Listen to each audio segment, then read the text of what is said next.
आज का जो हमारा टॉपिक है वो है हमारा shell model of nucleus. Last video में हमने देखा था liquid drop model of nucleus. हमने देखा था, हम पढ़ रहे हैं न्यूक्लियस मॉडल।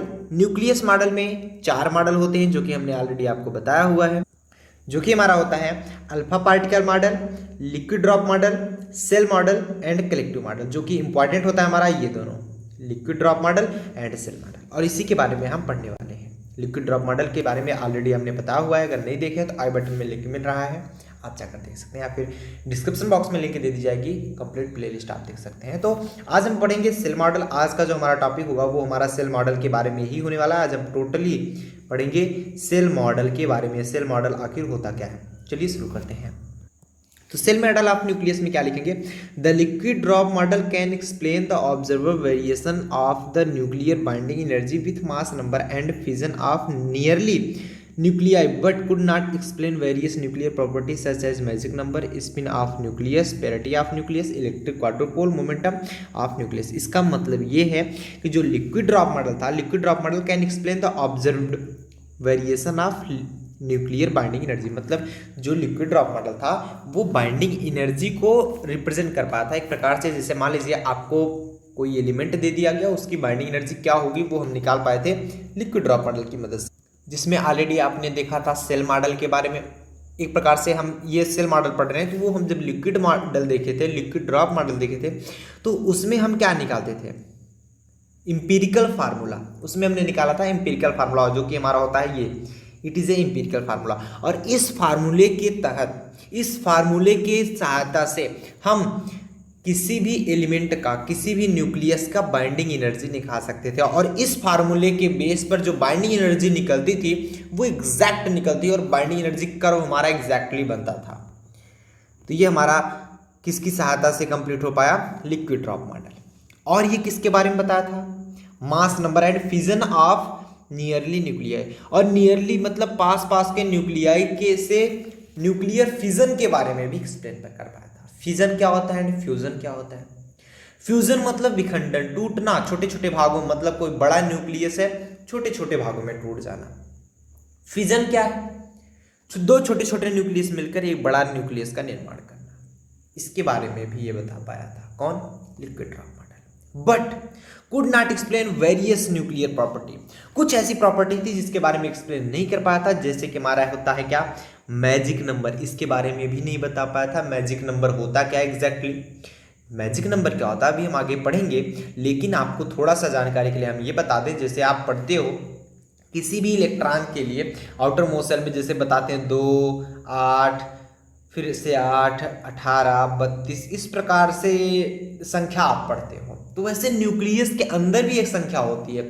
अगर वो न्यूक्लियानों के अंदर वो संख्या पाई गई, और वो संख्या कौन सी होती है अभी हम आगे आपको बताएंगे।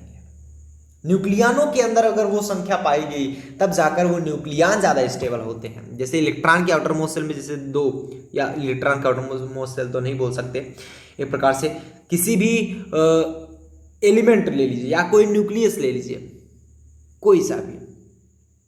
तो यहाँ पर हम आप बताएंगे, मान लीजिए कोई एलिमेंट आपके पास है, उसके अगर आउटर मोस्ट शेल में 2 इलेक्ट्रॉन है, 8 इलेक्ट्रॉन है, 18 इलेक्ट्रॉन है, 32 इलेक्ट्रॉन है, तो वो हमारा स्टेबल होता था। जैसे कि आपने देखा था अक्रिय गैस तत्व के लिए, इनर्ट गैस जिसे आप बोलते हो, तो उन सभी के लिए।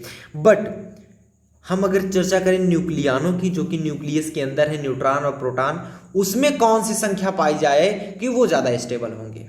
मैजिक नंबर, वही हमारे कहलाती है मैजिक नंबर। आगे हम चर्चा करेंगे अभी, don't worry. Spin off nucleus, nucleus की स्पिन के बारे में भी नहीं बता पाया था कौन? लिक्विड ड्रॉप मॉडल, जिसके बाद हमारा सेल मॉडल आया। पेरिटी ऑफ न्यूक्लियस, न्यूक्लियस की पेरिटी के बारे में भी नहीं चर्चा कर पाया था। अभी हम आगे चर्चा करेंगे स्पिन ऑफ न्यूक्लियस क्या था, पेरिटी ऑफ न्यूक्लियस क्या था, सब हम पढ़ेंगे सेल मॉडल में। एंड इलेक्ट्रिक क्वाड्रुपोल मोमेंट के बारे में भी ये चर्चा नहीं कर पाया था। तो जो जो इसकी कमियां थी, जो जो हमारी लिक्विड ड्रॉप मॉडल की कमियां थी, सब हमारी सेल मॉडल ऑफ न्यूक्लियस के द्वारा दूर कर दी गई। अब चलिए इसी के बारे में हम चर्चा करते हैं। आगे देखेंगे, इसमें बताया जा रहा है कि as in atomic physics, atomic physics में जो इनर्ट गैस है, आर नोबल गैस, चाहे हम इनर्ट गैस बोलें या फिर noble gas, have completely filled outermost subshell and, मतलब जितने भी इनर्ट गैस हैं सब के आउटर मोस्ट सबसेल क्या है? फिल्ड है। भाई उसमें इलेक्ट्रॉन्स हैं वो ऑटोमेटिक फुल फील्ड हैं एक प्रकार से, चाहे आप हीलियम की बात कर लीजिए, चाहे नियान की बात कर लीजिए, चाहे आर्गन की बात कर लीजिए, क्योंकि इसके इसमें 2, इसमें 10, इसमें 18, सभी को अगर हम चर्चा करें, जैसे हीलियम का होता है, क्या होता है 1s2 आउटरमोस्ट शेल में फील्ड इलेक्ट्रॉन है। नियान की बात करें क्या लिखोगे 1s2, 2s2, 2p6 outermost shell में देखो ये फील्ड इलेक्ट्रॉन हुए कि नहीं ये। अगर हम आर्गन की बात करें, आर्गन की इसमें होता है 18, क्या लिखोगे 1s2, 2s2, 2p6, 3s2, 3p6 already ये आउटर मोस्ट शेल में फील्ड इलेक्ट्रॉन हुए नहीं, बिल्कुल हुए। तो ये जो इनर्ट गैस होती है इनके आउटर मोस्ट शेल में कंप्लीटली फील्ड इलेक्ट्रॉन्स होते हैं, जिसके कारण यहाँ पर बताया जा रहा है and electrons are tightly bonded, और जो इलेक्ट्रॉन होते हैं वो टाइटली बॉन्डेड होते हैं, hence these gases are stable, ये गैस स्टेबल होती है। ये ऐसा हमको पता है कि इनके आउटर मोस्ट शेल में फील्ड इलेक्ट्रॉन्स होते हैं, तभी ये स्टेबल होती है, किसी से रिएक्ट नहीं करना चाहती है। अगर हम आपको एक ग्राफ प्लॉट करके दिखाएं, चाहे इस ग्राफ के लिए आप चर्चा करिए, चाहे इस ग्राफ के लिए, दोनों एक ही चीज़ें हैं, बस ग्राफ में थोड़ा सा अंतर क्या एक प्रकार से अलग बनाया गया थोड़ा सा, बस और कुछ अंतर नहीं है, एक ही ग्राफ। इसमें फुल नाम लिख दिया गया इसका, आर्गन, नियान, जिनान, रेडान, हीलियम, सभी का नाम लिखा गया, इसमें सिंबल सिर्फ दिखा दिया गया। अगर हम इस ग्राफ को समझते, ग्राफ बता क्या रहा है, यहाँ पर देख रहे हैं ये हमारा फर्स्ट आयोनाइजेशन एनर्जी, ये इधर क्या है हमारा फर्स्ट आयोनाइजेशन एनर्जी, मतलब आयोनाइजेशन एनर्जी है, और ये हमारा एटॉमिक नंबर। तो यहाँ पर देख रहे हैं ये इसका जो एटॉमिक नंबर है अपने नियर का, इसका जो एटॉमिक नंबर है वो देख सकते हैं, इसकी आयोनाइजेशन एनर्जी कितनी कम है, लेकिन उसी के जस्ट बगल थोड़ा सा ही एटॉमिक नंबर आगे बढ़े, थोड़ा सा यही इतना ही तो आगे बढ़े हैं, यहाँ पर इसकी आयोनाइजेशन एनर्जी देखिए कितनी ज़्यादा है, नियर अबाउट ये 2400 के करीब है।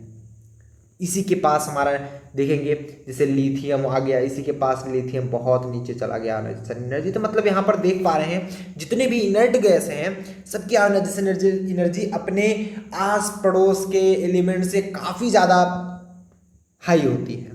जैसे कि अगर हम बात कर लें नियान की, नियान का होता है 10 और ये सोडियम होता है 11, ये देखो कितनी है, इसकी 500 है और इसकी कितनी है 2100, इसकी है 2100, इसकी है 500, सोच लो कितना अंतर होता है। तो यही चीज़ इस ग्राफ में बताया जा रहा है कि जो आयोनाइजेशन एनर्जी होती है ये जितने भी इनर्ट गैस होते हैं इनके अपने नियर बाई एलिमेंट की अपेक्षा सबसे ज़्यादा होती है, नियर बाई एलिमेंट की अपेक्षा सबसे ज़्यादा होती है। और इस ग्राफ के तौर पे अगर आपको देखना हो, इस ग्राफ में आपको दिख रहा है कि इनर्ट गैस में भी जिसका एटॉमिक नंबर सबसे कम है वो सबसे ज़्यादा हमारी आयोनाइजेशन एनर्जी है, जैसे कि हीलियम, भाई सिंपल सी चीज़ है, आयोनाइजेशन एनर्जी। तो यहाँ पर बताएंगे ये हीलियम का सबसे ज़्यादा, उससे कम नियान का, फिर आर्गन का, फिर क्रिप्टॉन का, फिर जिनान का, फिर रेडान का, धीरे धीरे कम होता जा रहा है। कुछ ये डिक्रीजिंग आर्डर में, इस प्रकार से ये डिक्रीजिंग आर्डर में ग्राफ बन रहा है हमारा, कुछ डिक्रीजिंग आर्डर में, ठीक। तो उम्मीद करते हैं आपको यहाँ तक समझ में आया होगा। आगे क्या कहा जा रहा है कि इन 1948 में American physicist MG. Mayor America के साइंटिस्ट थे, MG. Mayor and German physicist, और जर्मन के जो फिजिसिस्ट थे हमारे जे हैंस और डी जॉनसन, 2 लोग मिलकर के शोड दैट, ये दिखाए कि nuclei contain following number of protons and neutrons showed very high stability.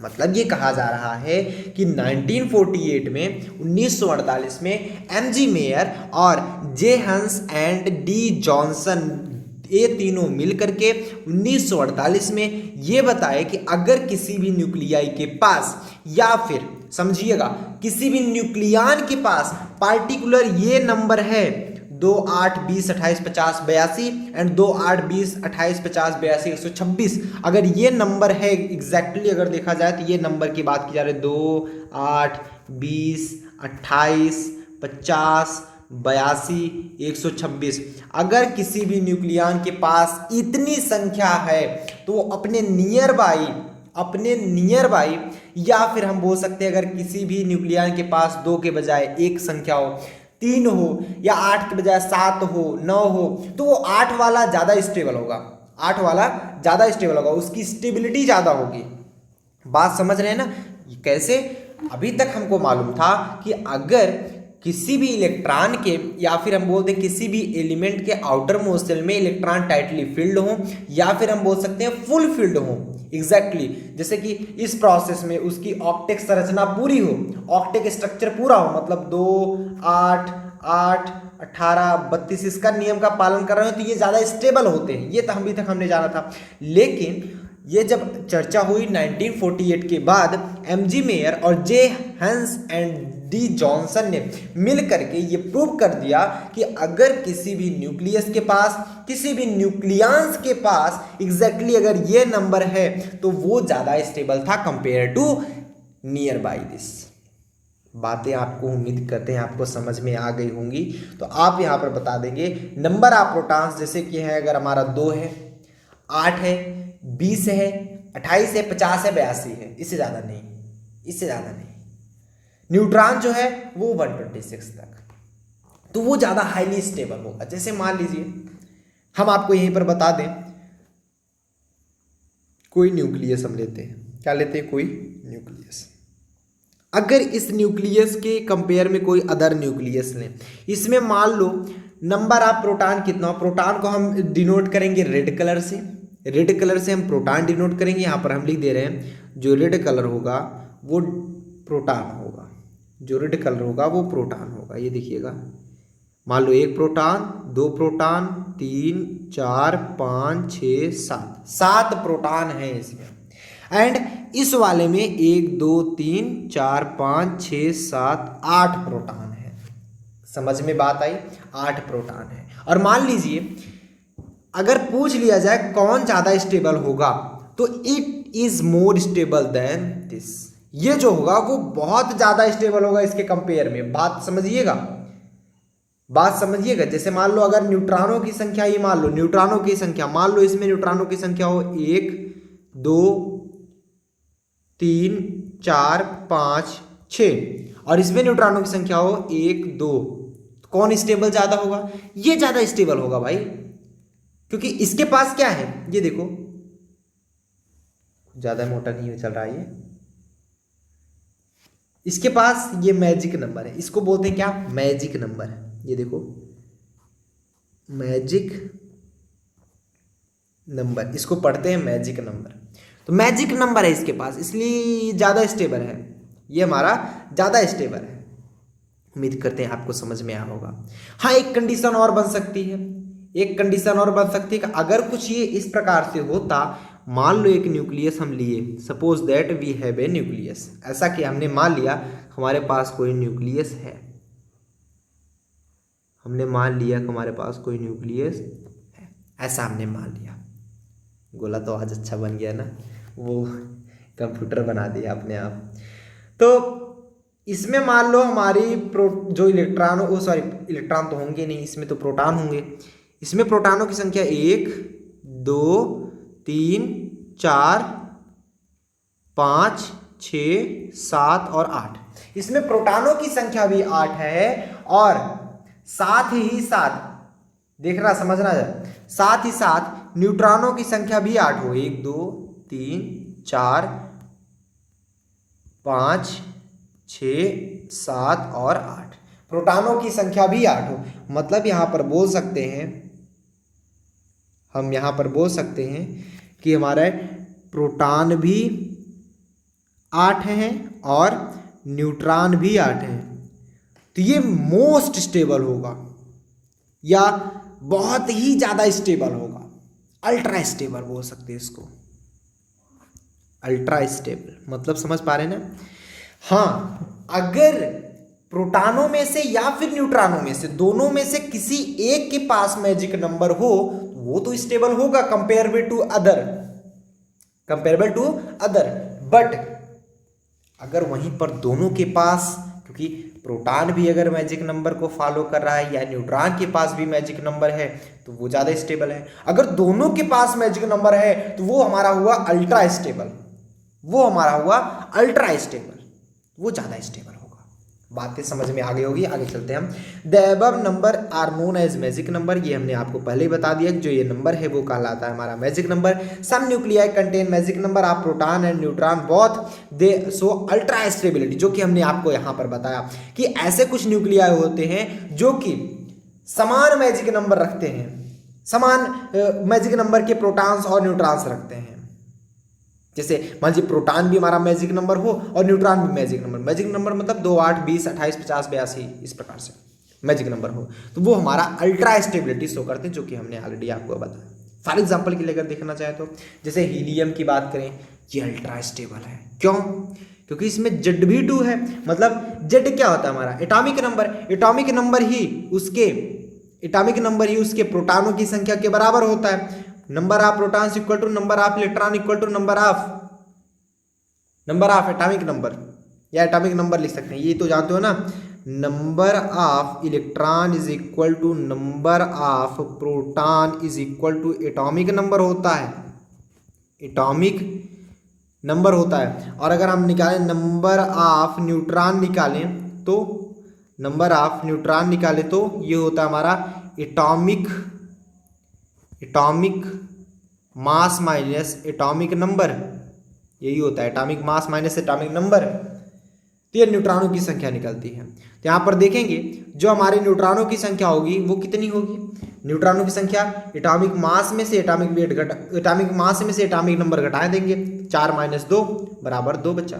ठीक, अब चले हम ऑक्सीजन की चर्चा कर लें। ऑक्सीजन में भी हमारा Z मतलब प्रोटॉनों की संख्या, ये हमारा प्रोटॉन की संख्या बोले या फिर इलेक्ट्रॉन की संख्या बोले या फिर एटॉमिक नंबर बोलो, तीनों एक ही चीजें हैं।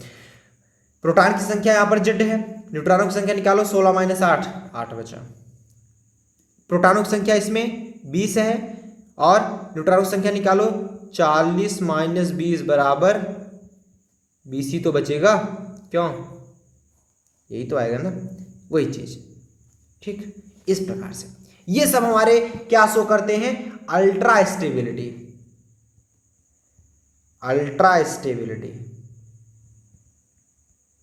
ये सब हमारे अल्ट्रा स्टेबिलिटी शो करते हैं, हमेशा याद रखना। चलिए आगे बढ़ते हैं। कुछ पॉइंट ऐसे नोट कर लीजिएगा आप, जो कि काफ़ी ज़्यादा महत्वपूर्ण पॉइंट्स होंगे हमारे। वही जो चीज़ें हमने आपको पहले बताया वही पॉइंट के रूप में लिखा जा रहा है। कहा जा रहा है nuclei contain magic number of proton and neutron so very high stability.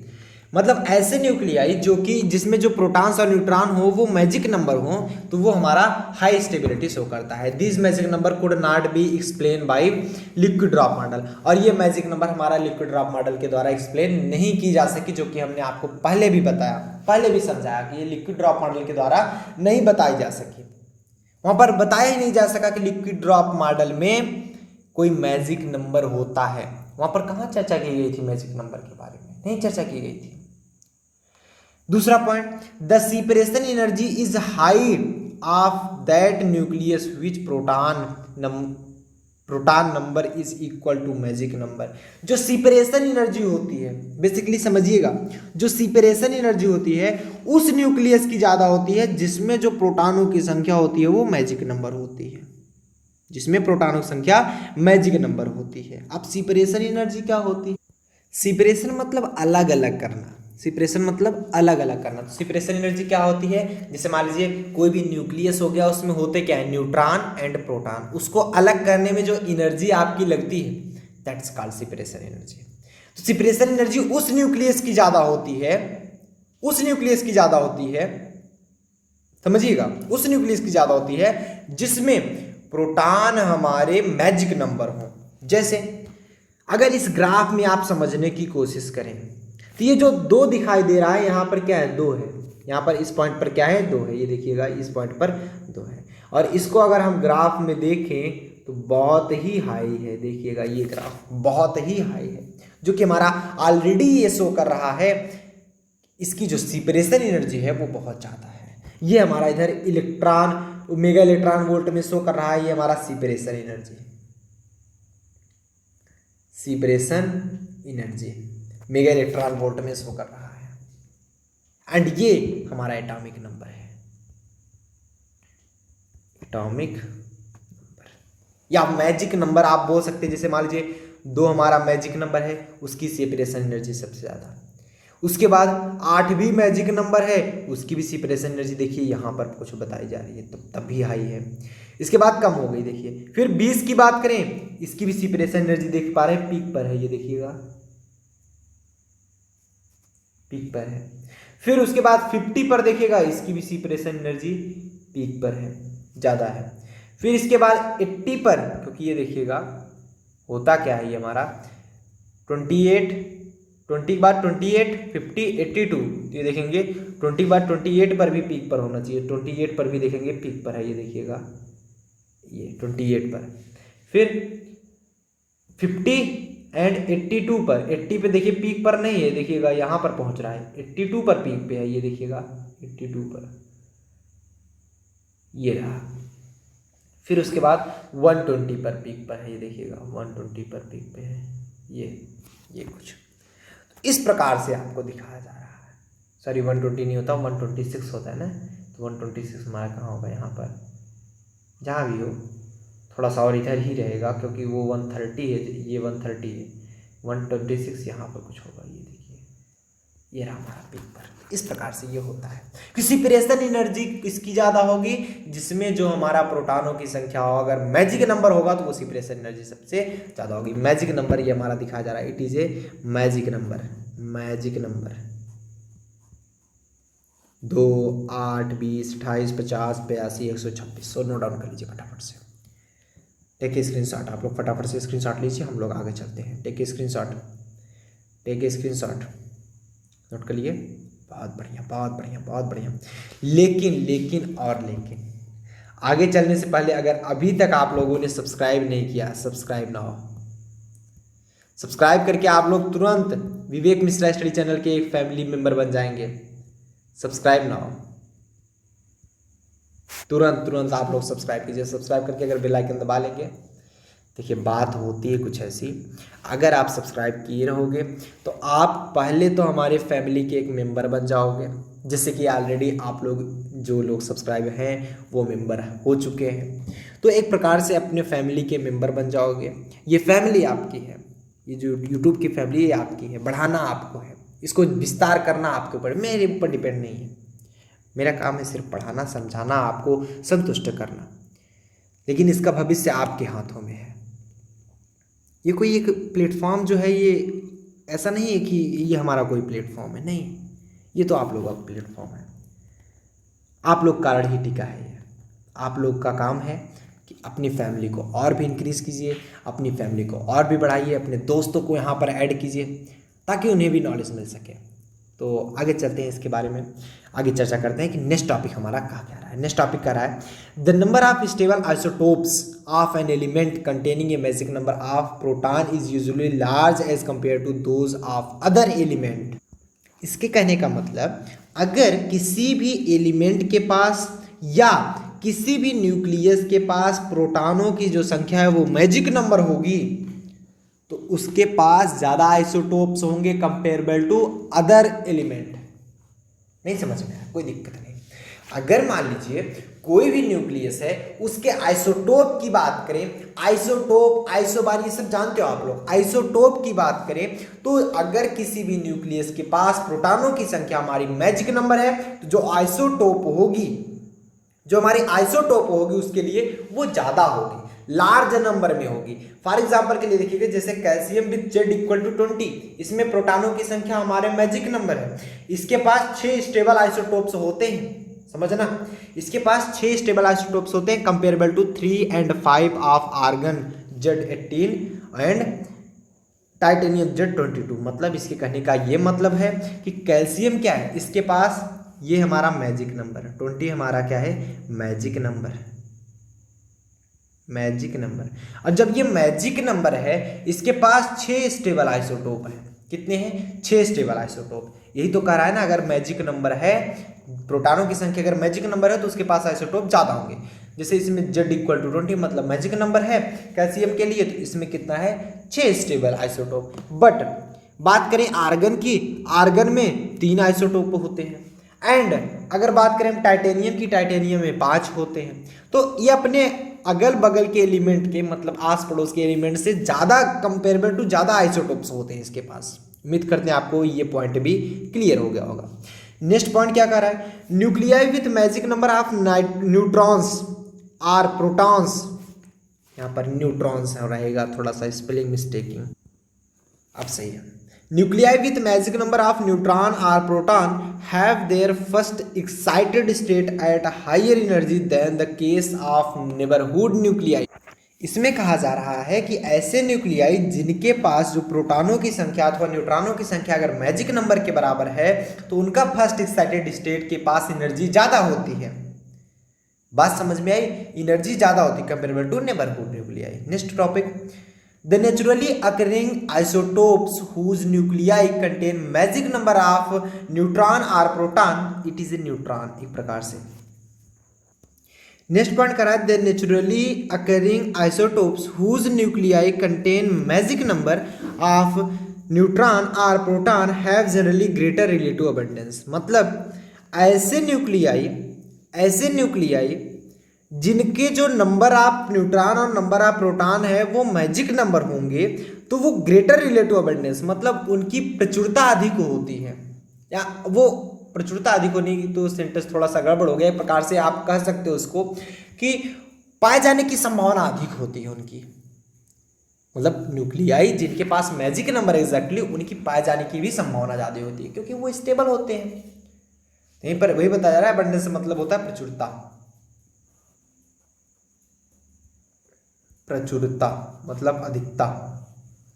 तो यहां पर वही चीज बताया जा रहा है कि जो पाए जाने की संभावना है अगर वो उसमें किसी भी न्यूक्लियस में जो न्यूट्रॉन और प्रोटॉन है वो मैजिक नंबर है तो वो ज्यादा पाए जाते हैं, यही चीज बताया जा रहा है। सो नोट डाउन कर लीजिए सभी पॉइंट।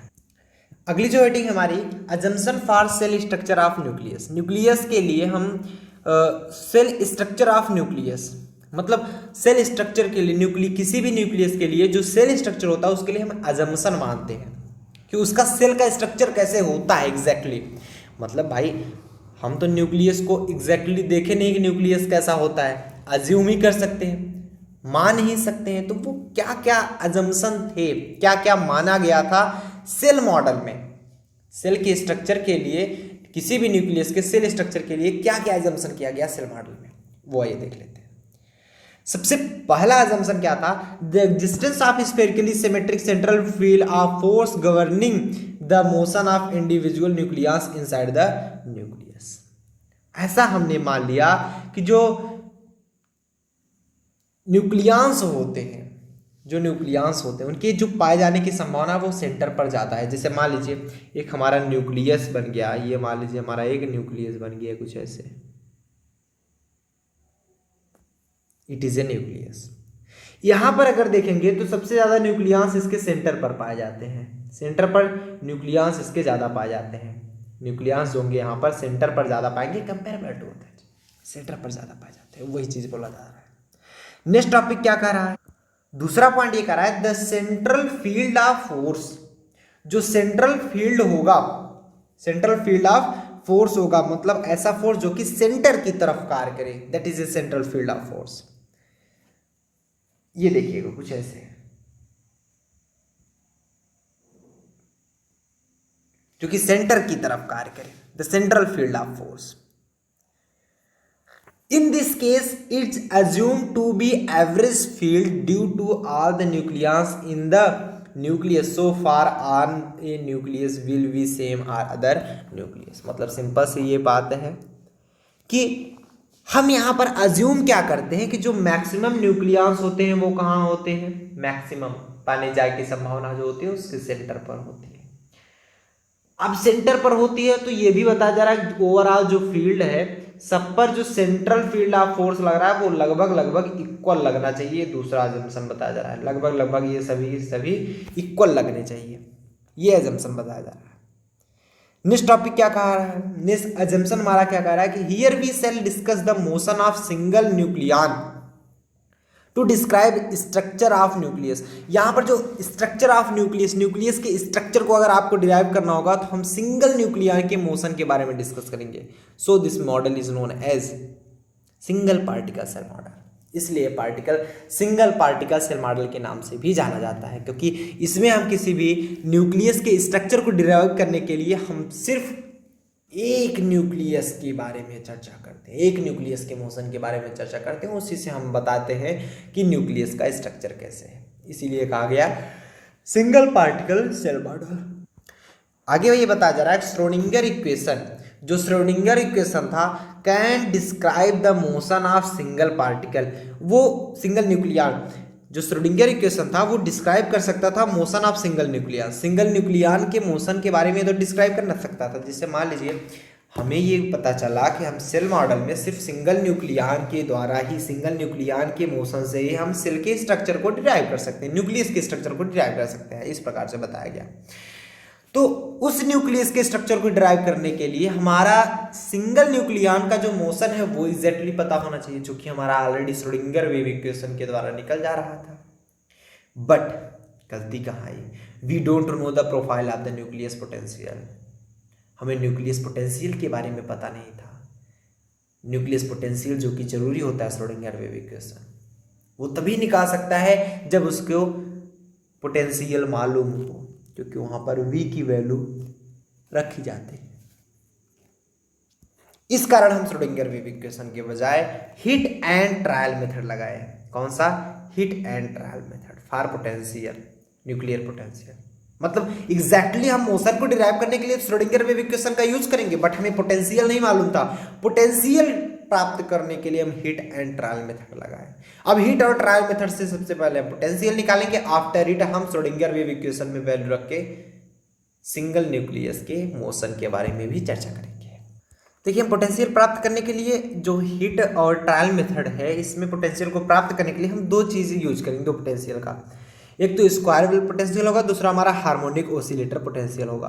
हम खास करके टेस्ट कर रहे थे कौन सा पोटेंशियल एग्जैक्टली क्लियर वैल्यू दे सकता था। तो सबसे पहले हम यूज किए स्क्वायर वेव पोटेंशियल, जो कि बहुत ही सिंपल होता था, जो कि आपका स्ट्रक्चर दिख रहा है। अगर इसके बारे में आप कम जानते हो तो हमने ऑलरेडी यूट्यूब पे पढ़ाया हुआ है स्क्वायर वेव पोटेंशियल बाय विवेक मिश्रा स्टडी चैनल, आप जाकर सर्च कर सकते हैं, वहाँ पर हमने क्लियर बताया। आप सेकेंड ईयर में पढ़े भी रहे होंगे स्क्वायर वेव पोटेंशियल के बारे में। बहुत ही सिंपल, कुछ भी नहीं है। तो उसके लिए क्या रखते थे हम? पोटेंशियल जो रखते थे, यहाँ पर ये माइनस वी नॉट हुआ करता था, ये पॉइंट माइनस वी नॉट जो था, आर यहाँ पर ए से छोटा था। ए क्या है? बेसिकली ए है क्या? ये रहा हमारा ए। इसके बीच का जो डिस्टेंस है वो हमारा ए है, ये। और ये जो हमारा आर है, ये हमारा आर है। आर जो है ए से छोटा है।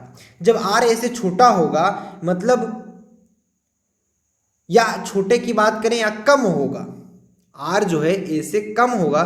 जब कम होगा तो हमारे किसकी बात की जा रही है? वी नॉट की। किसकी बात की जा रही है? वी नॉट की, माइनस में, क्योंकि आप इस साइड आने पे माइनस साइड है, और आर जो है ए से कम है, मतलब इस तरफ की बात की जा रही है।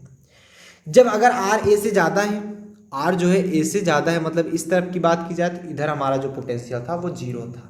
इधर पोटेंशियल जो था वो हमारा एग्जैक्टली पोटेंशियल जीरो था। ठीक, तो इस प्रकार से रखा गया, लेकिन ये हमारा क्लियर बता नहीं पाया था स्क्वायर वेव पोटेंशियल। हमारा जो स्क्वायर वेव पोटेंशियल था वो हमारा एग्जैक्टली बता नहीं पाया। हमें क्या रखना पड़ा? Harmonic oscillator potential. आइए बात करते हैं हार्मोनिक ऑसिलेटर पोटेंशियल से। हार्मोनिक ऑसिलेटर पोटेंशियल क्या कहता था? ध्यान से समझिएगा। ये था V R equal to half M omega square R square, omega square R square. But ये भी हमारा एग्जैक्टली हमारा देखा गया कि ये भी हमारा पोटेंशियल की वैल्यू एग्जैक्टली नहीं दे सकता था। फिर हम क्या किए? इन दोनों को ऐड कर दिए, इन दोनों को मिला दिया। कौन? एक तो हमारा स्क्वायर वेव पोटेंशियल, दूसरा हमारा हार्मोनिक ऑसिलेटर पोटेंशियल। जब इन दोनों को मिलाया तो एक नया पोटेंशियल जन्म लेता है, जिसका नाम है वुड-सैक्सन पोटेंशियल। वुड-सैक्सन पोटेंशियल, ये हमारा नया पोटेंशियल, जिसकी सहायता से हम पोटेंशियल की वैल्यू एग्जैक्टली निकाल सकते थे। तो हम इन दोनों को ऐड करेंगे। मेन चीज क्या था? एक तो हमारा स्क्वायर वेव पोटेंशियल था, जो रेड वाला आपको दिख रहा है, ये कुछ ऐसा ये स्क्वायर वेव पोटेंशियल है।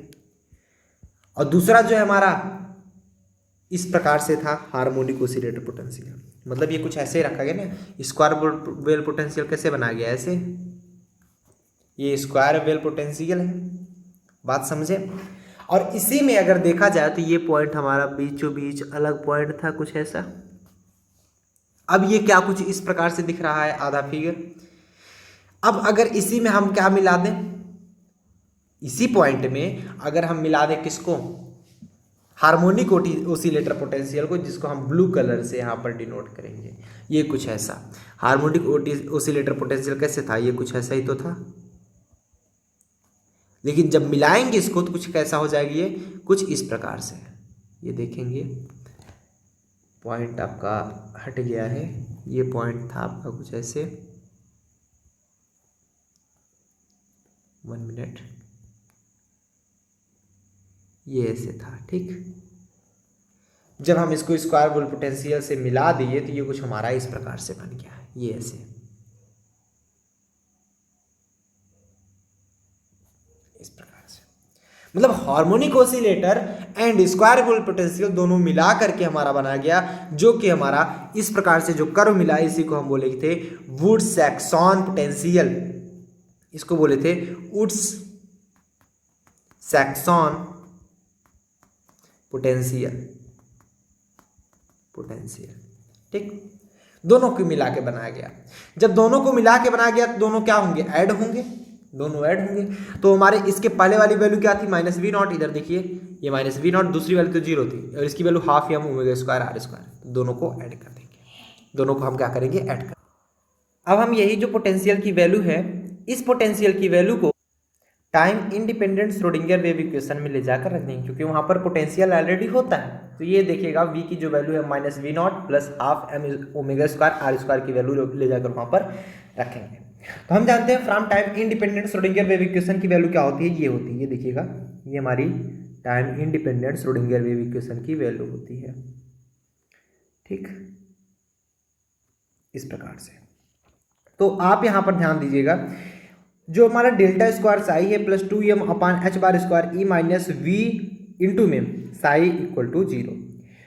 हम क्या करेंगे, v की वैल्यू है, जो इस पोटेंशियल की वैल्यू हमने ऑलरेडी निकाली है, ऑलरेडी पोटेंशियल की वैल्यू क्या थी, -V0 प्लस में half m omega square r square, m omega square r square, ये वैल्यू पुट करके, put the value of V R and solve, हम पुट करके डायरेक्ट सॉल्व कर दिए, बहुत ज़्यादा टाइम लेने की कोई आवश्यकता नहीं है, डायरेक्ट आप लिख सकते हैं, क्योंकि यहाँ पर सॉल्व करने से कोई फ़ायदा होने वाला नहीं, जो आपको एग्जैक्टली पूछा जा रहा है आप डायरेक्ट कर सकते हैं। हाँ, सॉल्व करना चाहे तो आप सॉल्व कर सकते हैं, बट सिंपल सा आप याद कर लीजिए, ई लेमडा की वैल्यू आएगी हमारे लेमडा प्लस 3/v h बार या h कट ओमेगा, ये वैल्यू आएगी हमारी जब सॉल्व करेंगे आप। नहीं तो आपको इच्छा हो रही है सॉल्व करने की तो आप सॉल्व करके देख लीजिए, ई लेमडा की वैल्यू निकाल लीजिएगा, वहाँ पर जो ये ई की वैल्यू है यही निकलेगी, ई लेमडा की value lambda plus 3/2 h cut omega, जहाँ पर लेमडा क्या है 2n प्लस l माइनस 2, जहाँ पर लेमडा क्या है, लेमडा की वैल्यू जो मिलेगी हमारी 2n प्लस l माइनस 2 मिलेगी, और n जो है हमारा 1 2 3 4 हो सकता है क्योंकि it is a principal quantum number, और l जो होता है ये क्या होता है, l जो होता है किसी भी n के लिए l का मान जो होता है वो 0 to n-1 तक होता है, से 0 से शुरू होगा, फिर अगर यहाँ पर 1 रख रहे हो तो यहाँ पर 1 - 1 करोगे 0, 2 रख रहे हो क्योंकि n-1 होता है, 2 रख रहे हो 2 - 1 1 बचा, फिर 3 रख रहे हो 3 - 1 ये 2 बचा, इस प्रकार से 0 से स्टार्ट होता है। और अगर यल की वैल्यू 0 तो उसके लिए यस 1 तो p, 2 है तो d, 3 है तो f, yes p d f, मतलब 0 1 2 3, ये वैल्यू आप लोगों को पता है।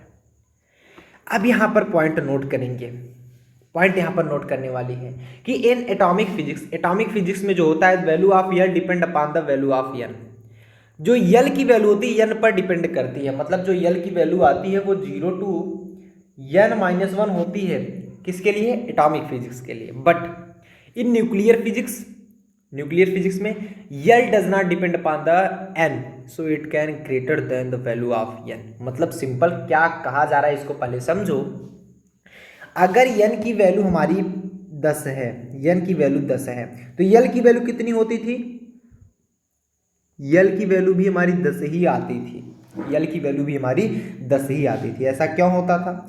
जो यल की वैल्यू होती थी वो कितना होता था, 0 to n-1 तक, 0 से लेकर n-1, n-1 मतलब 10-1 9 तक जाएगा, 0 1 2 3 4 5 6 7 8 एंड 9। 10 वैल्यू हुई कि नहीं? ये 10 वैल्यू, तो यल की भी टोटल वैल्यू 10 ही हुई। और यहाँ पर एक पॉइंट और होता था एटॉमिक फिजिक्स में, इन एटॉमिक फिजिक्स, ये तो डिपेंड तो कर ही रहा है, in atomic physics l never be, यहां पर लिख सकते हैं, so sorry, l never be greater then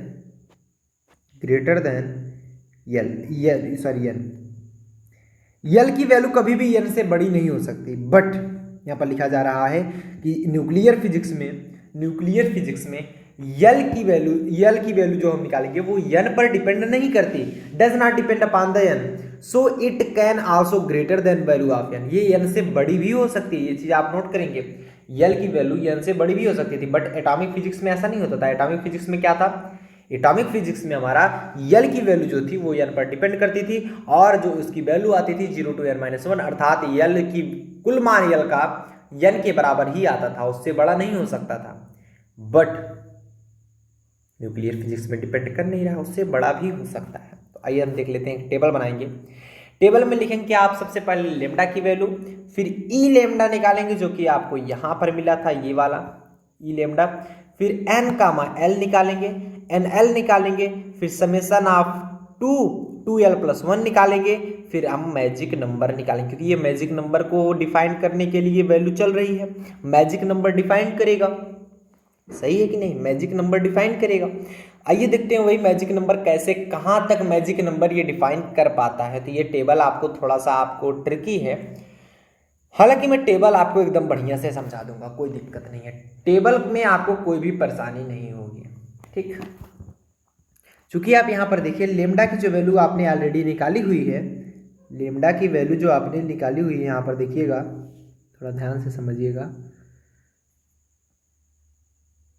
जो लेमडा की वैल्यू हमारी, ये हमारी लेमडा की वैल्यू है, lambda is equal to 2n+l-2, और n की वैल्यू हमें इसमें रखनी है, लेमडा की वैल्यू ये तो हो गई हमारी, ठीक।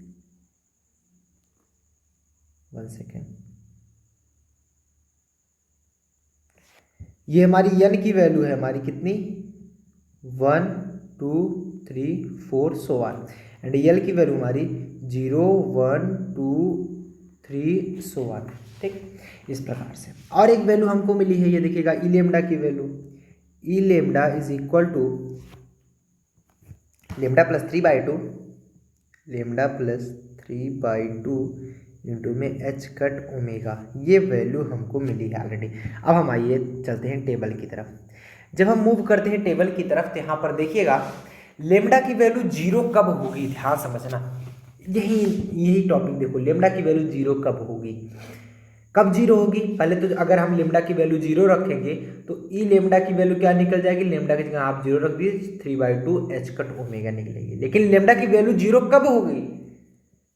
जब आप, अगर हम n की जगह 1 रख दें, क्योंकि आप देखिएगा लेमडा इक्वल टू आपको मिल रहा है क्या, लेमडा इक्वल टू 2n+l-2, अगर हम n की जगह 1 रख दें, 2 × 1 मतलब n की जगह आप 1 रख रहे हैं, 1,0, यल की जगह 0 रख रहे हैं, ये देखिएगा n, l लिखा गया है, 2 × 1 प्लस यल की जगह आप 0 रखें -2, तो 2 - 2 बराबर में 0 हुआ।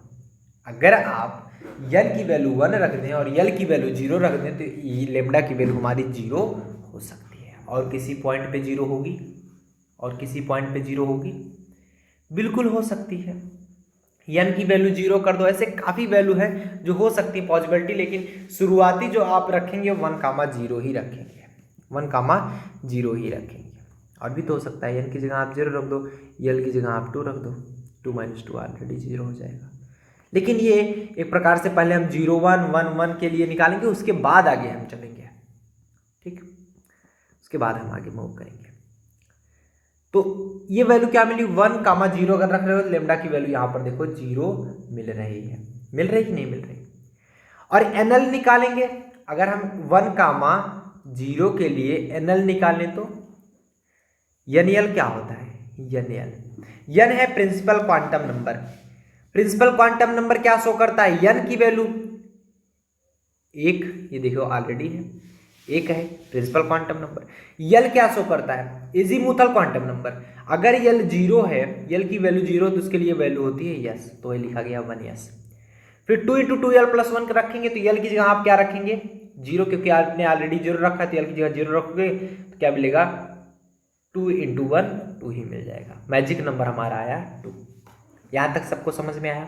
नेक्स्ट मूव करते हैं। जब हम लेमडा की वैल्यू 1 कब मिलेगी हमको? लेमडा की वैल्यू 1 कब मिलेगी? अब ध्यान देंगे, जब हमारा एन की वैल्यू भी 1 हो और यल की भी वैल्यू 1 हो। 1,1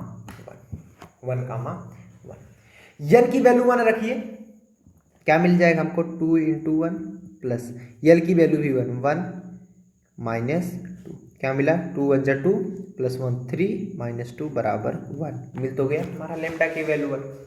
तो 1 1 रखने पर मतलब एन की वैल्यू भी 1 हो, यल की वैल्यू भी 1 हो, 1 1 होगा तब इसकी वैल्यू क्या आएगी? हमारी लेमडा की वैल्यू 1 आएगी। ई लेमडा की वैल्यू क्या निकल जाएगी? आप निकाल लीजिए। ई लेमडा इक्वल टू, लेमडा की जगह पर क्या रखेंगे? 1 + 3/2 × h कट ओमेगा, ये हो जाएगा 2 + 3/2 h कट ओमेगा, ये h बार ओमेगा, या फिर 5/2 h कट ओमेगा। वही हमारा ऑलरेडी लिखा गया 5/2 h कट ओमेगा। ये बातें आपको उम्मीद करते हैं हम समझ में आ गई होगी।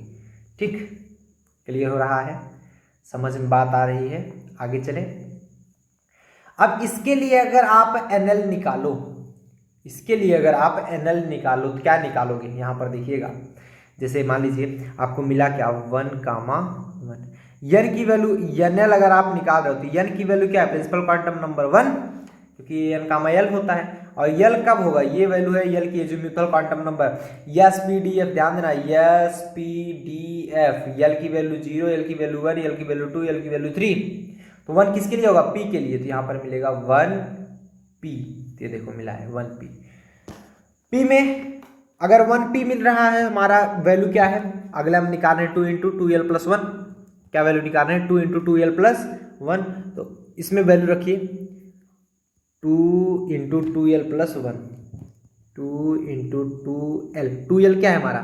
l की वैल्यू 1, 2 1 + 1 क्या आया? 2 × 3 आया कितना? 6। ये वैल्यू हमारी आई 6। तो फाइनली जो हमारी वैल्यू आई, ये तो 2 मिली थी या 6 मिली थी, इसको ऐड कर देंगे, कितना मिला? 8, जो कि हमारा मैजिक नंबर को शो कर रहा है।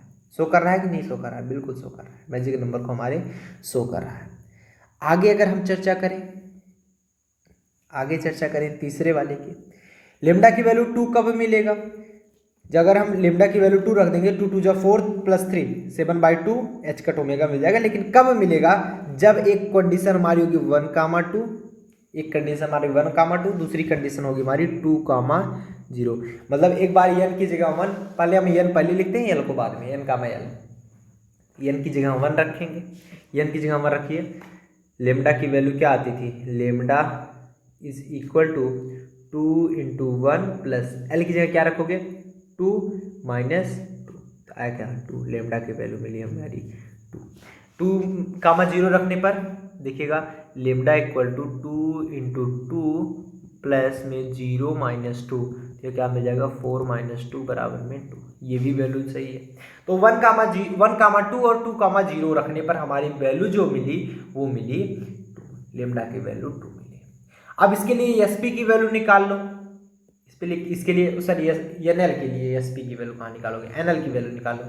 एनएल की वैल्यू इसके लिए भी निकालो, एनएल की वैल्यू इसके लिए भी निकालो। एन की value principal quantum number 1, L की वैल्यू 2, एसपीडी 1D होगा इसके लिए। ठीक, इसके लिए क्या होगा? एन की वैल्यू 2, एल के लिए यहाँ पर 0, तो इसकी वैल्यू यस। क्या मिला? 1D और 2 यस। 2l+1 निकाल लो इसके लिए भाई। 2l+1 निकालोगे ना, 2 × 2l+1। अब 1D के लिए 2 × 2l+1 निकालो। 2 इंटू में 2l+1, तो 2 इंटू यल की वैल्यू क्या है 2, तो 2 इंटू 2+1 मतलब 2 इंटू 5 बराबर 10 मिल गया। इसके लिए 10 मिला है, देखो 10 हमने ऑलरेडी लिखा हुआ है, ये ऑलरेडी हमने लिखा हुआ है ये 10। और फिर इसके लिए निकालो 2 इंटू 2l+1, 2 इंटू 2l+1 तो मिलेगा 2 इंटू यल की वैल्यू 0, तो ये भी हमारा टोटली 0 +1, तो आ गया हमारा फाइनली वैल्यू हमारे मिली 2। तो 10 + 2 कितना हुआ 12। अब हमारा 8 तो ऊपर मिला ही था, 6 2 8, ये 12 भी जुड़ गया, 12 8 20, यहाँ तक मैजिक नंबर हमारा शो हो गया। आगे हम चलते हैं, उम्मीद करते हैं ये पॉइंट आपको समझ में आ रहा होगा। नेक्स्ट अगर हम बात करते हैं 3 कब मिलेगा, 3 कब मिलेगा, अगर हम मान लीजिए 3 की वैल्यू रखें 3 2 6 + 3 9/2 h कट ओमेगा मिल जाएगा। 3 कब मिलेगा, जब 1 3 और 2 1 होगा। इसी प्रकार से 1 3 के लिए लिखेंगे nl की वैल्यू, n की वैल्यू 1। 3 कब होगा, जब f आएगा तो 1f, और यल की वैल्यू यहाँ पर दूसरा हमारा है 2 1, तो 2 हमारा प्रिंसिपल क्वांटम नंबर। 1 कब होगा, जब हमारा p होता है। तो 1 इंटू एफ, आप यहाँ पर वैल्यू निकालेंगे 2 इंटू 2l+1 1f के लिए, तो 1f के लिए निकालेंगे मतलब 1 3 के लिए, 2p के लिए निकालेंगे 2 1 के लिए निकालेंगे। तो 2 इंटू 2l+1 निकालेंगे तो कितना निकलेगा 2 इंटू 2l+1 निकालिए, देखिए 2 इंटू 3 2 6 + 1 मतलब 7 7 14 14 इसके लिए निकलेगा। और इसके लिए 2 इंटू 2l+1 मतलब 2 1 2, ये देखिएगा 2 इंटू 1 + 1 आ गया हमारा 2 इंटू 3, ये आ गया 6। तो 14 + 6 कितना होता है 20, 14 + 6 होता है हमारा 20। अब हम करेंगे क्या, यहाँ पर ध्यान देंगे, ऐड करेंगे। आकर हमारा 20 हो गया, 20 हमारा ऊपर मिला ही था, 20 और मिल गया, 20 + 20 40 आ गया। जबकि हमारा क्या आना चाहिए था, मैजिक नंबर क्या होता है 2, 8, 20, 28, 50 होता है, जबकि ये तो 40 आ रहा है। तो यहाँ तक 20 तक जाकर ही लिमिट हो गया था, ये इसके आगे नहीं बता पाया। अब बात ये आई, ये एक्सप्लेन तो कर पा रहा था, लेकिन इसमें अगर थोड़ा सा और सुधार किया जाए तो ये अच्छी तरह से एक्सप्लेन कर सकता था। मतलब 20 तक गया है, तो अगर इसमें कुछ ऐसी कमियां हैं जो अगर सुधार ली जाए तो और अच्छी तरह से एक्सप्लेन कर सकता था, जो कि आगे जाकर ये लिमिट हो जा रहा था। तो it can explain only 3 magic number 2 8 20 and there was no further explanation. और ये पूरी तरह से एक्सप्लेनेशन नहीं कर पाया, क्योंकि ये 3 ही मैजिक नंबर एक्सप्लेन करके छोड़ दिया। इसके बाद ये डिफरेंट शो करने लगा। अब यहाँ पर बात आते हैं चर्चा में Mayer suggested that spin orbital या spin orbit interaction take place in the nucleus. मतलब इस मेयर ने ये सजेस्ट किया कि गलत क्यों हो रहा है, क्योंकि जो ये न्यूक्लियंस होते हैं इसमें स्पिन ऑर्बिट इंटरैक्शन भी होता है। स्पिन ऑर्बिट इंटरैक्शन भी होता है, जैसे आप इलेक्ट्रॉनों में पढ़ते थे स्पिन ऑर्बिटल इंटरैक्शन आप पढ़े हो। एक तो वो न्यूक्लियस, जैसे मान लो कोई न्यूक्लियस है, मान लो ये हमारा न्यूक्लियस है, सपोज दैट ये हमारा एक न्यूक्लियस है। एक तो ये न्यूक्लियस के चारों ओर इलेक्ट्रॉन जो होते हैं न्यूक्लियस के चारों ओर चक्कर लगाते हैं, ऐसे न्यूक्लियस के चारों ओर चक्कर लगाते हैं, ठीक। दूसरा क्या होता है, एक अपने एक्सिस के अलावा स्पिन मोशन भी करते हैं, पॉजिटिव नेगेटिव कुछ इस प्रकार से, पॉजिटिव नेगेटिव, इस प्रकार से भी इनका मोशन होता है। सेम चीज यहाँ पर मेयर ने बताया कि ऐसा न्यूक्लियनों में भी होता है, अर्थात प्रोटॉनों और न्यूट्रॉनों में भी होता है, इलेक्ट्रॉनों में ही नहीं, प्रोटॉनों न्यूट्रॉनों में भी होता है। अब इस चीज को अगर इस स्पिन ऑर्बिटल इंटरैक्शन को अगर इसमें ऐड कर दिया जाए तो ये अब क्लियर बता सकता था। आइए देखते हैं किस प्रकार से उसको ऐड करेंगे। The modified potential profile after considering spin orbital interaction is given by, मतलब अभी तक तो आपको वी आर की वैल्यू मिली क्या थी, ये देखिएगा, अभी तक आपको मिली थी वी आर की वैल्यू -V0 + ½ m²r²। लेकिन जब इसमें हमने कंसेशन किया, इसमें कुछ न कुछ हमने चेंजिंग लाई, जो कि हमने इसमें स्पिन ऑर्बिटल इंटरैक्शन ऐड किया, तब हमारा वी आर की जो वैल्यू थी वो -φr L.S था, वेक्टर L.S था, जहाँ पर φr होता है B/r ∂F/∂r। B हमारा स्ट्रेंथ पैरामीटर है, F हमारा पोटेंशियल पैरामीटर है। एफ हमारा पोटेंशियल पैरामीटर है। आर के बारे में सब लोग जानते ही हो, डिस्टेंस है आर, ये डिस्टेंस। तो आगे हमारा बताया जा रहा है, और यल और यस क्या है, यल और यस क्या है भाई, angular momentum is L and spin angular momentum is yes, simple. भाई यल क्या है, एंगुलर मोमेंटम, यस क्या है, स्पिन एंगुलर मोमेंटम। अगर न जानते हो तो यहां पर लिख लो, where capital l is equal to angular momentum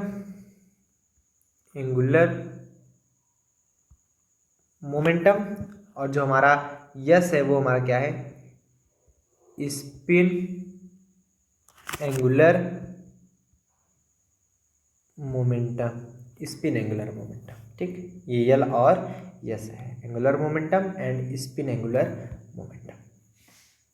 due to spin orbital interaction, spin orbital interaction के लिए जो जे की वैल्यू आती है वो l plus l, angular momentum और स्पिन एंगुलर मोमेंटम के योग के बराबर आती है। आप सभी जानते हो भाई, टोटल जो एंगुलर मोमेंटम निकाला जाएगा वो angular momentum plus spin angular momentum के बराबर होगा, क्योंकि उसमें एंगुलर मोमेंटम भी होता है। जैसे किसी इलेक्ट्रॉन के लिए देख लें, वो हमारे न्यूक्लियस के चारों ओर चक्कर भी लगाता है और अपने एक्सिस के अलॉन्ग भी मूव करता है एज जैसे यहाँ पर आप बता दो कोई, हाँ हमारी अर्थ भी ऐसे ही मूव करती है इस प्रकार से। तो मेयर ने भी यही बताया था, जो जे की वैल्यू निकलेगी वो यल प्लस यस की निकलेगी ना। अब हम इसको सॉल्व करने के लिए अपने में ही खुद से, जैसे जो भी वैल्यू है उसी का डॉट प्रोडक्ट करते हैं। जैसे जे है जे से डॉट प्रोडक्ट करते हैं, यल प्लस यस यह है तो यल प्लस यस से डॉट प्रोडक्ट कर देते हैं आगे इसको सॉल्व करने के लिए। और क्यों ऐसा करते हैं, क्योंकि हमें चाहिए इसकी मैग्नीट्यूड, ये तो है वेक्टर फॉर्म में। तो जे डॉट जे क्या होता है, जे स्क्वायर इक्वल टू, यहाँ पर लिखेंगे यल प्लस यल डॉट में एल प्लस यल डॉट यल हो जाएगा और यस डॉट यल होगा। और आगे चलेंगे तो क्या मिलेगा, यल डॉट यस या यस डॉट यल और यस डॉट यस, इस प्रकार से हमारा मल्टीप्लाई हो जाएगा। यल डॉट यल यल स्क्वायर हो जाएगा, यल डॉट यस और यस डॉट यल, ठीक, इस प्रकार से मिला। चूंकि हमारा चेंजिंग है, हम जाते हैं डॉट प्रोडक्ट में आगे पीछे लिख सकते हैं। मतलब इस प्रकार से अगर हम लिखना चाहें तो vector A dot vector B is equal to vector B dot vector A लिख सकते हैं, लेकिन क्रॉस प्रोडक्ट में ऐसा नहीं लिखा जा सकता। तो यस डॉट यल को यल डॉट यस भी लिखा जा सकता है। तो ये हमारा ऐड हो जाएगा यल डॉट यस, दोनों 2 यल डॉट यस बचेगा और यस डॉट यस हमारा यस स्क्वायर हो जाएगा। फाइनली अगर हम यल डॉट यस की वैल्यू निकालें तो हमारी क्या मिलेगी वैल्यू, जे स्क्वायर, यल स्क्वायर उधर चला जाएगा माइनस में, यस स्क्वायर उधर चला जाएगा माइनस में, 2 से हमारा डिवाइड फॉर्म हो जाएगा, जे स्क्वायर माइनस यल square minus yes square upon में 2। अब यहां पर क्या बताएंगे, यहां पर जे क्या है, magnitude of angular momentum. Angular momentum का मैग्नीट्यूड है हमारा एंगुलर मोमेंटम, समझना। तो जे इक्वल टू क्या लिखते हैं, J into J plus 1 H bar. हम जानते हैं अगर टोटल एंगुलर मोमेंटम का मैग्नीट्यूड निकालना हो तो हम क्या लिखेंगे, capital J equal to square root of J into J plus 1 into में स्क्वायर रूट के बाहर हमारा एच बार। इसी तरह अगर हम निकालें ऑर्बिटल एंगुलर मोमेंटम के लिए, ये देखो ऑर्बिटल एंगुलर मोमेंटम के लिए तो एल जो की वैल्यू आती है वो l into l plus 1 H bar मिलती है। इसी प्रकार अगर हम निकालें स्पिन एंगुलर मोमेंटम के लिए तो एस की वैल्यू आती है s into s plus 1 H bar, ठीक, इस प्रकार से।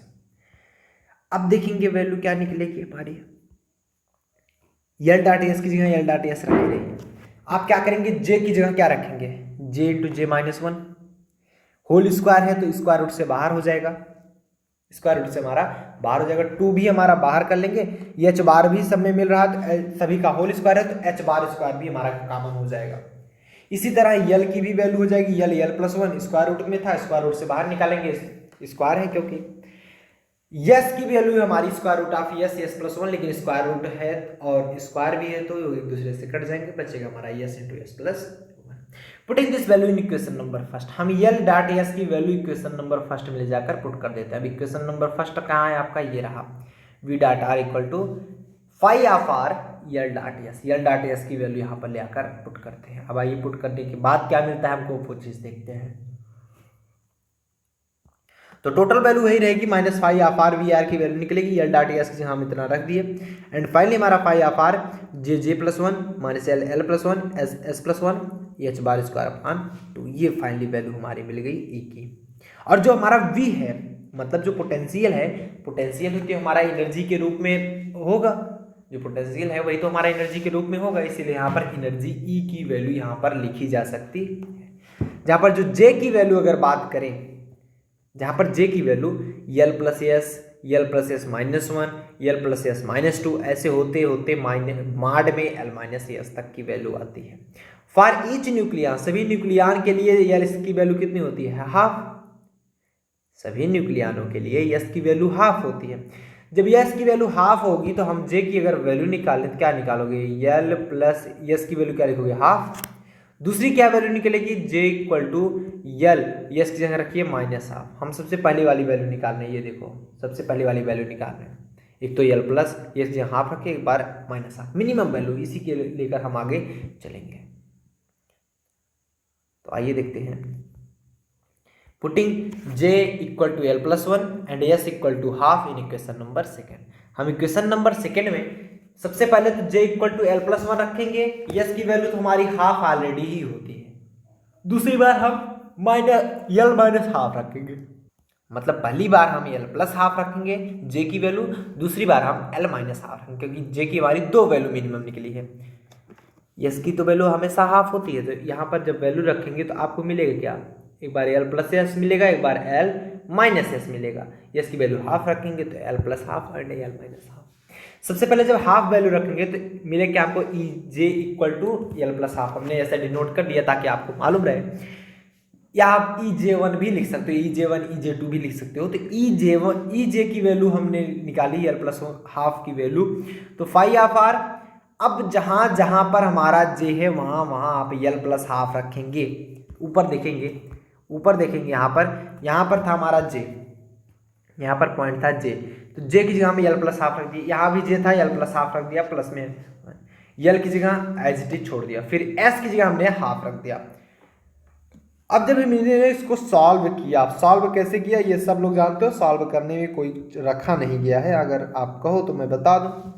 एल प्लस हाफ हमने ऑलरेडी रखा, हाफ प्लस वन करोगे 3/2 बचेगा, माइनस में एल प्लस हाफ हमारा ऑलरेडी है, 1/2 प्लस 1 करोगे 3/2 बचेगा।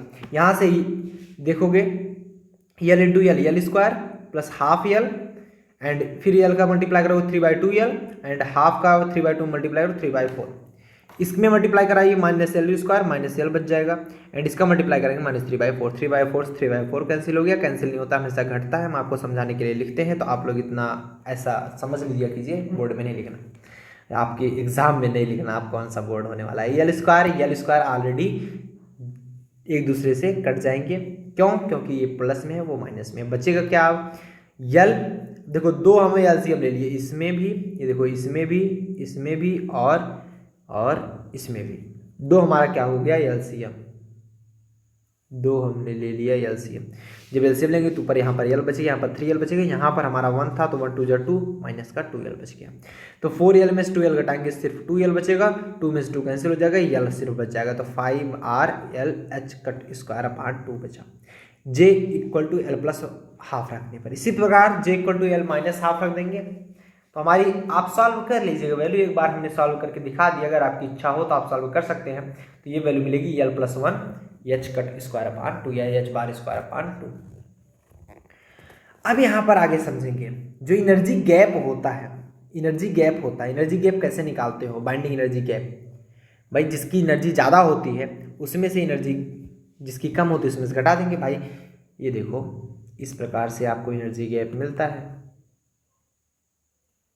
इस प्रकार से एनर्जी गैप मिलता है। एक तो ई एक की वैल्यू होगी, ये ई एक वैल्यू हो गई, E j equal to L plus half के लिए, एक एल माइनस हाफ के लिए। वैल्यू किसकी ज़्यादा है? इसकी वैल्यू ज़्यादा है, इसकी वैल्यू ज़्यादा, जिसकी वैल्यू ज़्यादा वो हायर स्टेट में जाएगा। तो ये ई एल माइनस हाफ के लिए जो वैल्यू आ रही है वो ज़्यादा है। कितना आ रही है? 5r। वैल्यू की क्या लिखने के क्या फ़ायदा? तो आप डायरेक्ट लिख लो E j equal to l minus half की वैल्यू ज़्यादा है क्योंकि ये पॉजिटिव में है, इसकी प्लस वाले की वैल्यू निगेटिव में आ रही है इसलिए ये कम होगा, ये निगेटिव स्टेट में जाएगी, equal to L minus half, sorry L plus half, क्योंकि प्लस वाले की वैल्यू कम है तो ये लोअर स्टेट में रहेगा और जिसकी वैल्यू ज़्यादा है वो हायर स्टेट में चला जाएगा। तो एनर्जी गैप कैसे निकालेंगे? जो ज़्यादा है उसमें से कम वाले को घटा देंगे। एनर्जी गैप ऐसे तो निकालेंगे, जो ज़्यादा है उसमें से कम वाले को क्या करेंगे? घटा देंगे। तो ये देखेंगे ज़्यादा क्या था इसमें, ई जे एल माइनस हाफ, तो हम एनर्जी गैप निकाले जे एल माइनस हाफ में से एल प्लस हाफ वाला घटा देंगे, क्योंकि एल माइनस हाफ क्या था? ज़्यादा था। तो इसकी वैल्यू थी हमारी phi are l plus one H bar square upon 2, बीच में माइनस था और इसमें भी माइनस था, माइनस माइनस प्लस हो जाएगा, क्या बचेगा हमारा phi are L H square by 2। हमारा यहाँ पर फाई आर भी कॉमन है, एच बार स्क्वायर बाई 2 भी कॉमन है, यहाँ पर एल प्लस वन और यहाँ पर एल बचा, 2l प्लस वन बच गया। एंड हम यहाँ पर लिख सकते हैं कि जो ई होगा वो directly proportional to the 2l plus one होगा। जो ई है वो directly proportional to the 2l plus one होगा। एंड अगर हम किसी में भी नंबर ऑफ न्यूक्लियस निकालना चाहें तो क्या होता है? 2j plus one. अब हम इस ग्राफ में से समझें क्या ये हमारा डिनोट कर पा रहा है मैजिक नंबर को। 1s की बात करें, 1s में होता क्या है? 1s में आप लोग सिंपली सब लोग जानते हो कि यहाँ पर p की वैल्यू जीरो, p की सॉरी l की वैल्यू जीरो, p की कह रहे हैं, l की वैल्यू हमारी जीरो होती है। अब यहाँ पर देखेंगे ये वैल्यू क्या निकलती है, एक तो हमारा दो स्टेट में टूटता है, जैसे 1s भी है, इसको भी हम दो स्टेट में तोड़ने की कोशिश करते हैं, अगर नहीं टूटता तो बात अलग की बात है। 1s भी हमारे दो स्टेट में तोड़ने की कोशिश करते हैं, क्योंकि एक हाई स्टेट एक लोअर स्टेट, एक तो l माइनस हाफ होता है, j की वैल्यू l माइनस हाफ होता है, तो आप j की वैल्यू रखेंगे क्या हो? l माइनस हाफ, तो l माइनस हाफ रखेंगे तो l की वैल्यू क्या आई है आपको? जीरो। क्या ये जीरो और माइनस में हाफ और नीचे हमारा l प्लस हाफ, जो कि हमारा कितना मिला है? जीरो प्लस हाफ मतलब हाफ वैल्यू। ये एक में ही टूटेगा, ये एक में ही टूटेगा, दो में नहीं टूटेगा, क्योंकि ये वो माइनस में निगेटिव वैल्यू आ रही है। और एक चीज जो n1s होता है वो एक में ही रहता है, 1s जो होगा वो हमारा टूटेगा नहीं। और इसमें नंबर ऑफ न्यूक्लियस कितने होंगे? 2j प्लस वन निकालो, नंबर ऑफ न्यूक्लियस ये 1s के लिए निकाल रहे हैं, 2j प्लस वन। हम कल इसका चेंज कर दे रहे हैं, आपको समझ में नहीं आएगा। ये 2j प्लस वन निकालो, 2 इंटू जे की जगह क्या रखेंगे? यल प्लस यस प्लस में 1, 2 इंटू 1s के लिए, यस के लिए यल की value zero plus half plus में 1, तो 2 इंटू हाफ 1 प्लस में 1 बराबर दो न्यूक्लियस इसमें होने चाहिए। देखो दो न्यूक्लियस हैं, ठीक, बातें समझ में आ रही है, दो न्यूक्लियस हैं इसमें, क्लियर। अब हम चर्चा कर ले रहे हैं 1p की। किसकी चर्चा कर रहे हैं हम? 1p की। 1p की चर्चा करें, जब हम 1p को चर्चा करते हैं तो 1p भी हमारा दो पार्ट में टूटेगा, एक हायर स्टेट मतलब जिसे हम बोलते हैं एक्साइटेड स्टेट, एक हमारा लोअर स्टेट, तो 1p भी हमारा दो स्टेट में टूटेगा। एक तो हमारे वैल्यू क्या निकलती है? j की वैल्यू क्या निकलती है? l प्लस हाफ, क्योंकि ये कैसे लिखा जाता है?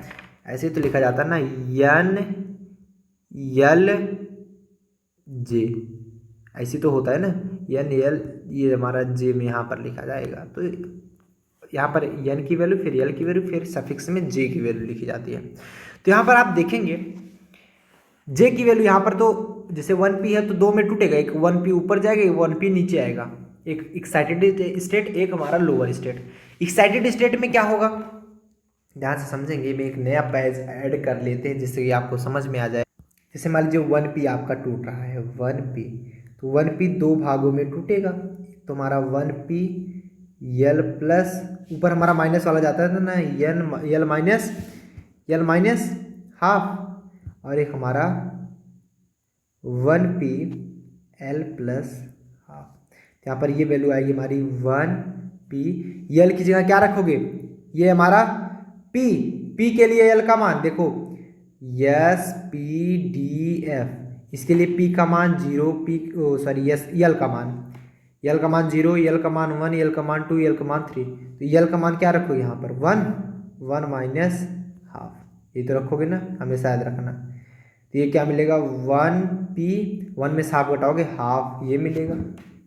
एंड आल्सो यहाँ पर मिलेगा 1p, l की जगह रखोगे 1 प्लस हाफ, तो ये क्या हो जाएगा हमारा? 1p 3/2। नंबर ऑफ, ये देख रहे हो यहीं पर टूटा है ना, ये देखो 1p हाफ और 1p 3/2। इसी प्रकार इसमें निकालने कितने नंबर ऑफ न्यूक्लियस होंगे। नंबर ऑफ न्यूक्लियस अगर हम निकालें, number of nucleus equal to 2j+1, यहाँ पर लिखेंगे 2 इंटू जे की वैल्यू क्या होती है L प्लस एस, अभी हमने ऊपर दिखाया प्लस में 1, 2 इंटू L की वैल्यू कितनी है, P के लिए L का मान 1 प्लस, अरे भाई बार बार बता रहा हूँ, S P D F 0 1 2 3, P के लिए L का मान 1, S की वैल्यू हाफ ऑलरेडी रहती है प्लस में 1, तो हो जाएगी 2 इंटू 3/2 प्लस में 1, तो हो जाएगी हमारी 2 से 2 कैंसिल 4, इसमें इसकी वैल्यू कितनी आ गई 4, आप देख रहे हैं 1P 3/2 की वैल्यू 4। इसी प्रकार जब हम वैल्यू किसकी निकाले थे ऊपर एक्साइटेड स्टेट के लिए, किसके लिए, एक्साइटेड स्टेट के लिए, उसके लिए कितनी वैल्यू आएगी। या फिर इतना अगर आप सॉल्व ना करना चाहें तो बहुत सिंपल तरीका है, एक बहुत सिंपल तरीका है, आप जे की वैल्यू तो ऑलरेडी निकालो ना, जो सफिक्स में है वो जे की वैल्यू है, तो जे की वैल्यू यहाँ पर कितनी है 3/2, तो यहाँ पर डायरेक्ट रखो 2 इंटू 3/2 प्लस 1, 2 से 2 कैंसिल हो गया 4, number of nucleus equal to 4, ये देख लो। अगर हम बात करें दूसरे वाले की,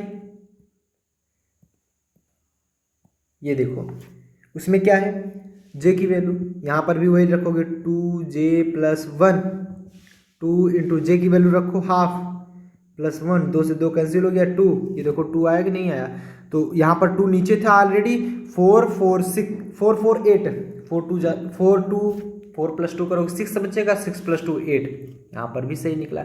अब हम 1D और 2S को तोड़ेंगे, किसको तोड़ेंगे 1D और 2S को, ऐसा क्यों करेंगे, यहाँ पर देखिए आप टेबल में देखिए ना, आप टेबल में देखिए, हम आपको टेबल में दिखाना चाहेंगे, 1D और 2S को तोड़ा गया था एक बार, ये टेबल कहाँ गया, ये देखो, ये जब तोड़ा गया दूसरा वाला 1D और 2S में तोड़ा गया था, पहला वाला 1S फिर 1P फिर 1D और 2S फिर 1F, और ये हम अपने मन से नहीं तोड़े थे, ऐसा हमारा मिला था। 1D और 2S चलते हैं, इसको में भी लगातार एक साथ टूटेंगे ना हमें 1D और 2S, तो इसको भी चलिए देखते हैं किस प्रकार से हम सॉल्व करते हैं इसको, आइए देख लेते हैं। 1D और 2S, यहाँ पर देखेंगे ग्राफ में जो आपको दिख रहा है, फिगर में जो आपको दिख रहा है, 1D को सबसे पहले हम ब्रेक करेंगे, ये देखिएगा 1D को 1D को 2 स्टेट में टूटेगा, एक एक्साइटेड स्टेट, एक नॉन एक्साइटेड स्टेट, मतलब ग्राउंड स्टेट जिसे आप बोलते हो। एक्साइटेड स्टेट में क्या होता है जे की वैल्यू L माइनस हाफ, यहाँ पर हो जाएगा 1DL minus half, L minus half, जो कि हमारी वैल्यू आएगी 1D, L की वैल्यू क्या रखते हो यहाँ पर D के लिए, L का मान 2 माइनस हाफ, मिला क्या हमको 1D 3/2, ये देखिए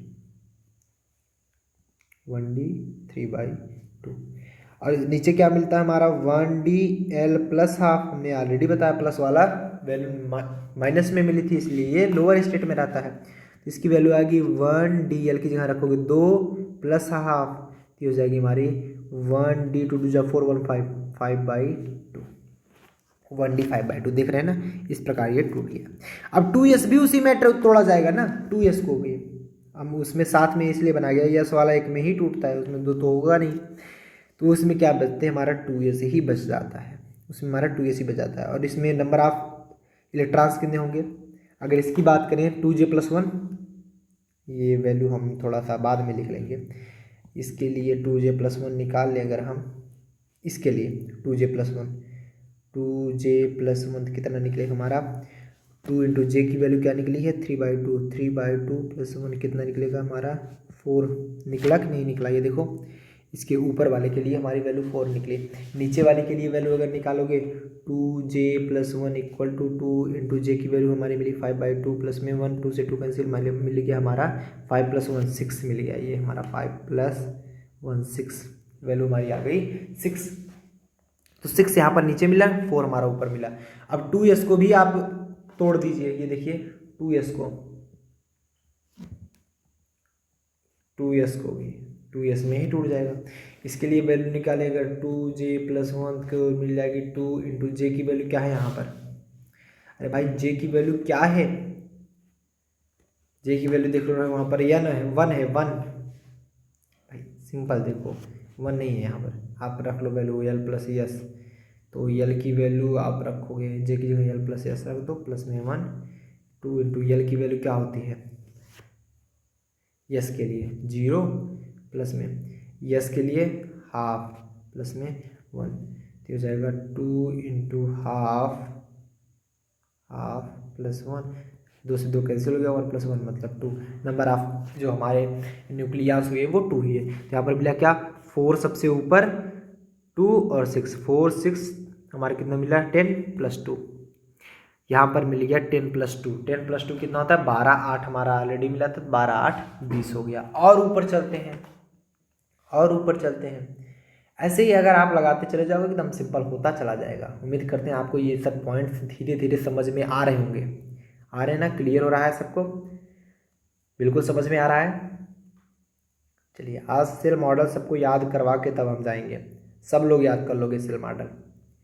इसके बाद आप देखेंगे आप पी को तोड़िए, नेक्स्ट वाला 1F और 1P मिला था, अगर आपको हम दिखाने की कोशिश करें भाई देख लिया करो यार हर बार, ताकि क्लियरिटी आपकी बनी रहे। देखो 1F और 2P मिला था, 1F और 2P, और देखते हैं 1F और 2P को,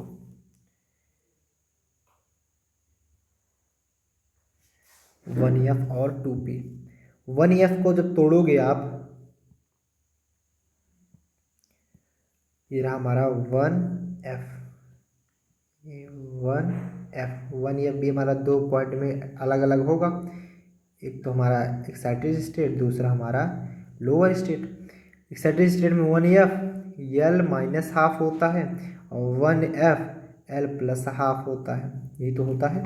इसके लिए वैल्यू हमारी बचेगी 1F, थोड़ा और साफ लिखते हैं, 1F L minus half, L की वैल्यू क्या है F के लिए, SPDF 3 माइनस हाफ, 3 2 6 माइनस 5/2 बचा है हमारा 1F 5/2, और इसके लिए हमारी मिल जाएगी 1F 3 प्लस हाफ, जो कि हमारा मिला 1F 7/2।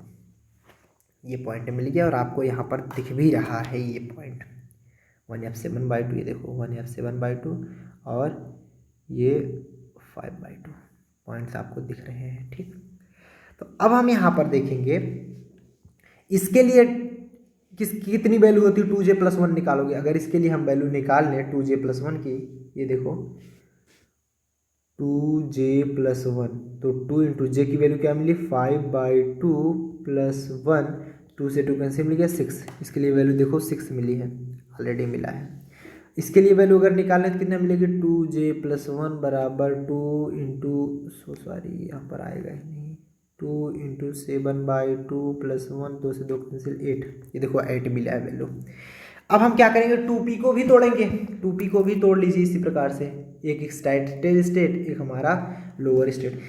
एक्साइटेड स्टेट में क्या होता है 2P L minus half, 2P L plus half, 2P ये मिला क्या हमको L माइनस हाफ, L की वैल्यू हमारी कितनी है SP 1 minus half, 1 minus half मतलब हाफ यार, सिंपल लिख लो, क्या है बार बार लिखोगे हाफ।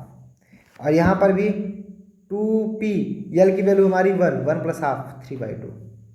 इसके लिए 2J + 1 निकालेंगे, 2J + 1 कितना निकलेगा 2 इंटू जे की वैल्यू कितनी है हाफ, 2 इंटू हाफ प्लस 1 मिला हमारा 2, और इसके लिए वैल्यू निकालेंगे 2 इंटू 3/2 प्लस 1, 2 से 2 कैंसिल, इसके लिए वैल्यू मिली 4। तो ये देखिएगा एक तो वैल्यू मिली 6, एक वैल्यू मिली हमारी कितनी 8, फिर मिली 2, फिर 4, 6 2 8 4, मतलब ये पूरा मिला करके हमारा कितना मिला 6 2 8 8 16 17 18 19 20 मिला, 20 ऑलरेडी मिला था आपको, 20 ऑलरेडी मिला था। तो ये आप स्टेप वाइज चलोगे ना, यहाँ तक 20 मिला, फिर इससे जस्ट ऊपर चले ये 8 वाला, यहाँ तक आपको 28 हो गया, 20 8 28, और ऊपर चले 28 के बाद आपको ये मिला, क्योंकि ये बहुत ही लोअर स्टेट में है 1F 7/2, और ये सब लगभग कंपेरेबल में, ये देखो लगभग कंपेरेबल में है, ये बहुत ही नीचे हो जा रहा है, इसलिए अलग से ले लिया गया। और यहाँ पर ऊपर चलते हैं, ये यहाँ तक मिला करके हमारा 50 देगा, जो कि नेक्स्ट वाले में लिया जाएगा, क्योंकि नेक्स्ट वाला भी इसके कंपेयर इतना पूरा हमारा कंपेरेबल में आ जाता है। इसी प्रकार से नेक्स्ट हम तोड़ते चले जाएंगे। उम्मीद करते हैं आपको ये पूरा का पूरा लेक्चर बढ़िया से समझ में आया होगा। ये जो LJ+1 ये सब चीज़ें आपको उम्मीद करते हैं बढ़िया से समझ में आ गई होंगी, यहाँ पर किसी कोई प्रॉब्लम नहीं हुई होगी। तो फटाफट से आप लोग एक बार स्क्रीनशॉट ले लीजिए फटाफट से, टेक स्क्रीनशॉट, और लिंक आपको डिस्क्रिप्शन बॉक्स में मिल जाएगी, PDF लिंक की, आप वहां से जाकर डाउनलोड कर सकते हैं। कल का जो हमारा टॉपिक होगा वो न्यूक्लियर फोर्स होगा। न्यूक्लियर फोर्स के बारे में हम चर्चा करेंगे। टोटल हम न्यूक्लियर फोर्स के बारे में ही जानेंगे, न्यूक्लियर फोर्स का नेचर क्या होता है इसके बारे में जानेंगे, इकावा थियरी के बारे में भी जानेंगे। तो वो सब चीज़ें हमारे नेक्स्ट चैप्टर में होंगी। तो आज के लिए बस इतना ही, मिलते हैं नेक्स्ट वीडियो में। लेकिन अभी तक आपने अगर सब्सक्राइब नहीं किया है तो सब्सक्राइब कर लीजिएगा, क्योंकि नेक्स्ट जो लाइव क्लास होगी वो आप मिस कर जाओगे, इसलिए सब्सक्राइब किए रहोगे तो आपको तुरंत नोटिफिकेशन मिल जाएगी। साथ साथ टेलीग्राम पर भी आप ज्वाइन कर सकते हो कोई भी PDF नोट्स पाने के लिए। तो मिलते हैं नेक्स्ट वीडियो में, टिल देन बढ़िया से पढ़ाई करें, ऑल द वेरी बेस्ट।